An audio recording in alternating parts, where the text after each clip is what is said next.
Élite Science, la science autrement.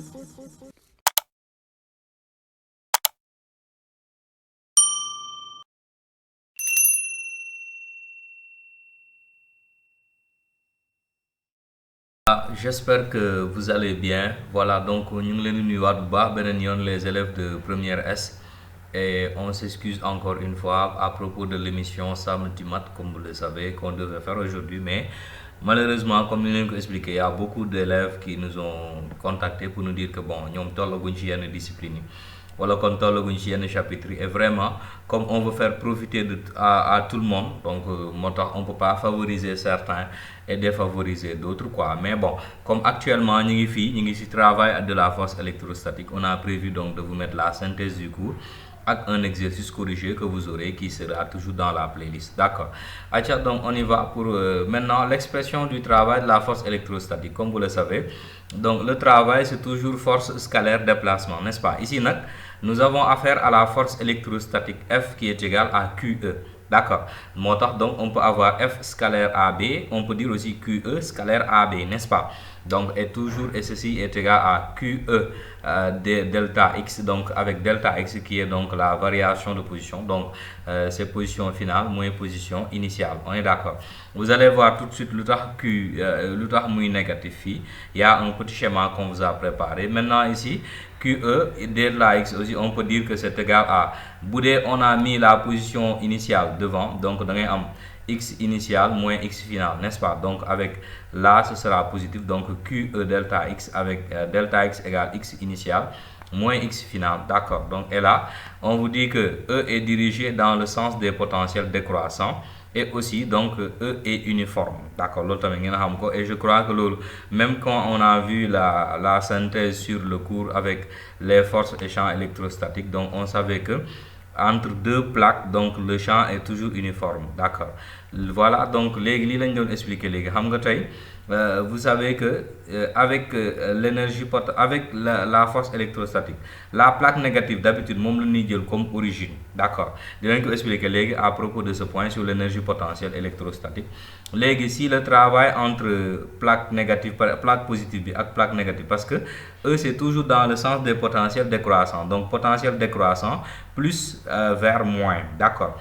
Léegi si on dit par exemple le travail de F entre la plaque positive et la plaque négative, delta x bini final bi moom moo gën a mag initial, n'est-ce pas? Donc si on prend final moins initial, donc on voit que vraiment donc on va avoir quelque chose de négatif dans la mesure où nous sommes dans le sens contraire, n'est-ce pas? Comme nous sommes dans le sens contraire, si on prend Q delta x avec delta x égale x final moins x initial, donc on va se retrouver avec quelque chose de négatif dans la mesure où si on prend x initial moins x final, donc phi moins initial phi moins final, x in final mi moins x initial, bu ñu jëlee x final moins x initial, donc on va prendre par exemple bu dee x final phi par exemple 0 là, x initial donc ça va être chose comme par exemple bu nekkoon 2 day nekk 0 moins 2 kon gis nga dafay nekk moins 2 mais bu ñu jëlee initial moins final nag initial peut-être par exemple fii day nekk 2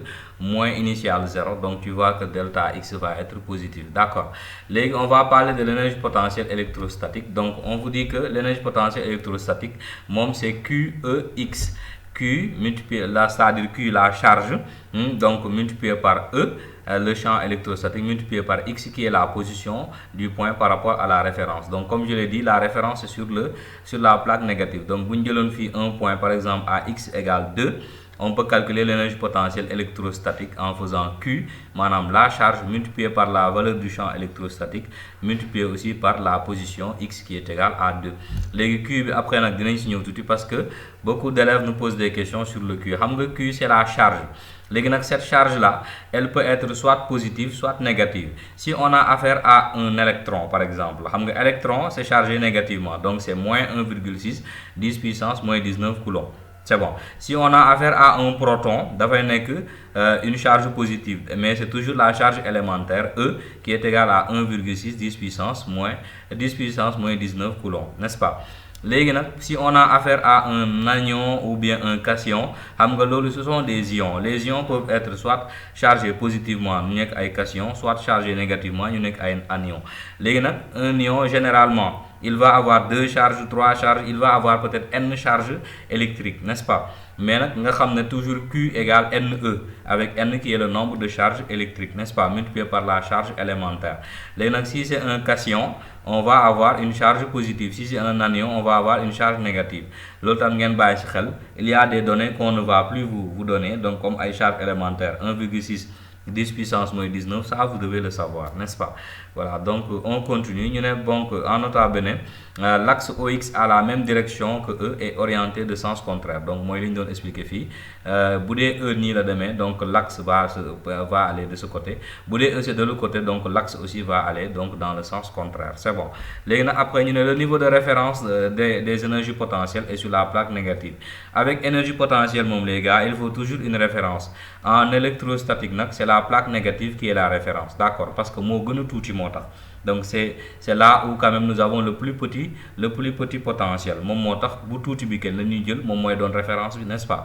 Voilà, donc l'on lay démé quoi. Après maintenant, on vous dit que sur le niveau de référence, EP est 0, donc vous le savez. Sur l'autre niveau, donc sur la plaque, c'est EP est maximum. Parce que comme on ne sort pas des plaques, c'est l'énergie potentielle maximale qui se trouve sur la plaque positive. D'accord? Donc EP égale QEX, comme nous le savons, c'est le maximum. Donc XB moins le maximum, le potentiel maximum, ce sera sur la plaque positive. D'accord? Bien, on continue maintenant sur le potentiel électrostatique. Gars, énergie potentielle électrostatique et potentiel électrostatique, c'est pas la même chose. D'accord?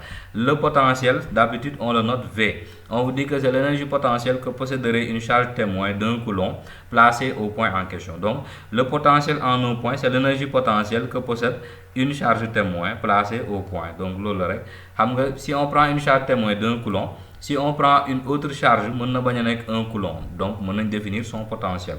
Donc, il y a une formule. On dit que V, le potentiel, est égal à l'énergie potentielle donc sur la charge, donc Q. C'est bon. Donc, c'est la formule B. Cette formule-là, ça nous permet de dire que EP égale VQ égale QV, n'est-ce pas? Donc, nous avons une autre formule pour le calcul de l'énergie potentielle. Maintenant, le potentiel d'un point dans un champ uniforme. On sait que EP est égal à QEX. Donc, V égale EX. Donc, l'autre, nous pouvons gagner directement. Boudé EP égale QEX. Si je remplace EP par QEX, je simplifie. Donc, les Q, il va me rester E multiplié par X qui est la position. Donc, V égale E fois X. Gars, les formules là, c'est très important. Je vous conseille de faire pause, capture, c'est assez important, quoi, n'est-ce pas? Nouvelle expression, sur l'énergie potentielle. Donc, on peut dire EP égale QV. Donc, ça, c'est une nouvelle expression de l'énergie potentielle qui est possible d'avoir. C'est bon. Maintenant, nouvelle unité aussi de l'énergie potentielle. Donc, on a l'électron-volt. Un électron-volt égale 1,6 10 puissance moins 19 joules. Vous allez voir qu'avec les champs électrostatiques, énergie, mais ce sont des énergies très petites. On peut définir donc l'électron-volt qui est une nouvelle unité donc qui est égale à 1,6 10 puissance moins 19 joules. Allez, donc on va parler enfin de la différence de potentiel. On vous dit donc la différence de potentiel est égale à E scalaire AB. E scalaire AB, sur le travail. Donc QE scalaire AB. Cette différence de potentiel là, on l'appelle U. Donc c'est la différence, c'est le potentiel en A moins le potentiel en B. D'accord. Donc on l'appelle aussi la tension entre A et B. Donc, et on note ça U. Donc comme on le dit, U égale UAB. Donc c'est E fois D. Donc c'est EXA moins EXB. Donc il faut savoir que si on dit UAB, donc c'est potentiel de A moins potentiel de B. L'autre d'accord. Donc c'est très important. C'est égal à E fois D. Donc c'est la distance, c'est X de A moins X de B, toujours avec E. Maintenant, E, on a une nouvelle formule donc de plutôt le champ électrique. Donc le champ électrique E est égal à I sur D. C'est une formule très importante à connaître. D'accord. Bien, on dit que aussi la tension électrique, donc c'est la DDP prise positivement, donc c'est en valeur absolue, parce que la tension là peut être négative, mais Si on dit la tension au bord d'un appareil, donc c'est toujours positif, d'accord. Donc après maintenant nous avons une nouvelle expression du travail qui est égale à QUAB. Donc lui tamit il faut le connaître, c'est très important, c'est une formule que vous allez beaucoup utiliser. Donc le travail c'est QU, donc et U est égal à ED. Donc l'autre tamit c'est important, c'est bon. Voilà les gars, c'était tout pour la vidéo, j'espère qu'elle va vous aider. À bientôt pour de nouvelles vidéos scientifiques.